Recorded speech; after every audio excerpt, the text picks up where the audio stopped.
നീണ്ട ഒരുപാട് വർഷത്തെ ഇടവേളയ്ക്ക് ശേഷമാണ് പഞ്ചാബ് കിങ്സ് IPL പ്ലേ ഓഫിലേക്ക് പ്രവേശിക്കുന്നത്.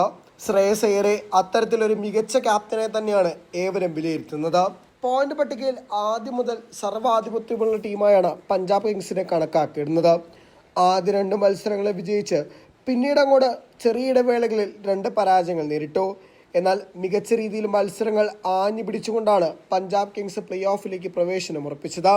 എന്നാൽ ലീഗ് ഘട്ടത്തിലെ അവസാന മത്സരത്തിൽ മുംബൈ ഇന്ത്യൻസിനെ പരാജയപ്പെടുത്തിയത് ആരാധകർക്കും വലിയ രീതിയിൽ ആശ്വാസം പകർന്നിരിക്കുകയാണ്. ഡൽഹി ക്യാപിറ്റൽസുമായി ഒരു തോൽവിയോടുകൂടിയാണ് പഞ്ചാബ് കിങ്സ് എത്തുന്നത്. അതും ആരാധകർക്ക് വലിയ രീതിയിൽ നിരാശയുണ്ടാക്കിയിരുന്നു. ഇനി എലിമിനേറ്റർ കളിക്കാൻ വേണ്ടി വരുമോ എന്നാണ് ആരാധകർ ഏറ്റവും കൂടുതൽ ചിന്തിച്ചത്. എന്നാൽ അത്തരം സാഹചര്യത്തിലേക്ക് ടീം പോവാതെ പിടിച്ചു നിന്നത് ക്യാപ്റ്റൻ ശ്രേയസ് അയ്യരുടെ ബുദ്ധിയാണെന്ന് തന്നെ പറയേണ്ടി വരും.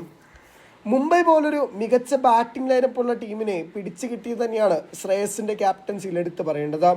മികച്ച രീതിയിൽ ബോളിംഗ് റൊട്ടേഷനിലൂടെയും അത്യുഗ്രൻ ഫീൽഡ് പ്ലേസ്മെൻറ്റിലൂടെയും ആ ഫീൽഡേഴ്സിനെ മോട്ടിവേറ്റ് ചെയ്യുന്നതിലൂടെയും ശ്രേയസ് അയ്യർ മികച്ച രീതിയിൽ മുന്നിൽ നിന്ന് നയിക്കുകയാണ് ചെയ്തത്. മാത്രമല്ല ബാറ്റ് കൊണ്ടും വേണ്ട പോലെ മത്സരങ്ങളിൽ മികച്ച രീതിയിൽ റൺസ് കണ്ടെത്താൻ ശ്രേയസിന് സാധിക്കുന്നുണ്ട്. ടൂർണമെന്റിൽ ശ്രേയസ് തന്നെയാണ് ടീമിനെ മുന്നിൽ നിന്ന് നയിക്കുന്നതും. ഒപ്പം പ്രിയൻ ഷാരിയ, പ്രത്സിമ്രൻ സിംഗ്, നിഹാൽ വധേര, അർഷദീപ് സിംഗ്, വൈശാഖ് വിജയകുമാർ, ഹർപ്രീത് ബ്രാർ എന്നീ മികച്ച യുവതാരങ്ങളുടെ നിരയും ശ്രേയസിനൊപ്പമുണ്ട്.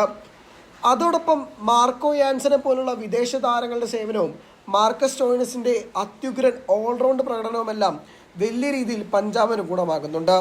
എന്നാൽ അതിനുമെല്ലാം അപ്പുറം ഏറ്റവും കൂടുതൽ പഞ്ചാബിന് ഈ സീസണിൽ സെലിബ്രേറ്റ് ചെയ്യാനുള്ളത് ജോഷ് ഇംഗ്ലീഷ് എന്ന താരത്തെയാണ്. ഇന്ത്യയിലടക്കം മുമ്പ് സെഞ്ചുറി നേടിയിട്ടുള്ള പരിചയം ജോഷ് ഇംഗ്ലീഷിനുണ്ട്.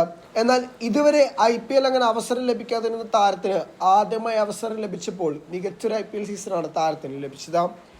ഇംഗ്ലീഷ് എന്ന ബാറ്ററേക്കാൾ കൂടുതൽ പഞ്ചാബിന് ഏറ്റവും ഉപകാരപ്പെടുന്നത് ഇംഗ്ലീഷ് എന്ന കീപ്പറെയാണ്. അത്തരത്തിൽ മികച്ച കീപ്പറെ ടീമിലേക്ക് കൊണ്ടുവരാനും പഞ്ചാബ് കിങ്സിന് സാധിച്ചിട്ടുണ്ട്. ഇത്തരത്തിൽ പഞ്ചാബ് കിങ്സിന്റെ കിരീട സാധ്യതകളാണ് തെളിഞ്ഞു വരുന്നത്. അതോടൊപ്പം ഏറ്റവും ഹാപ്പി ഓണറായ പ്രീതി സിന്ധയുടെ ഹാപ്പിനെസ്സും. ആരാധകർ ഒരിക്കലെങ്കിലും ആഗ്രഹിച്ചു കാണും പ്രീതി സിന്ധ ഒന്ന് കിരീടം തൊടാൻ. അതുതന്നെ ആരാധകരെ ആവേശത്തിലാക്കുന്ന ഏറ്റവും പ്രധാനപ്പെട്ട ഘടകങ്ങളിൽ ഒന്നാണ്. പഞ്ചാബ് കിങ്സിനേക്കാൾ ആരാധകരുണ്ട് പഞ്ചാബ് കിങ്സിന്റെ ഓണർക്ക്. അത്തരത്തിലും ഏറ്റവും കൂടുതൽ സെലിബ്രേറ്റ് ചെയ്യുന്ന ടീമുകളിലൊന്നാണ് പഞ്ചാബ്. പ്രീതി ചേച്ചിക്ക് വേണ്ടി പഞ്ചാബ് കിരീടം നേടുമെന്ന സജീവ പ്രതീക്ഷയിലാണ് ആരാധകർ.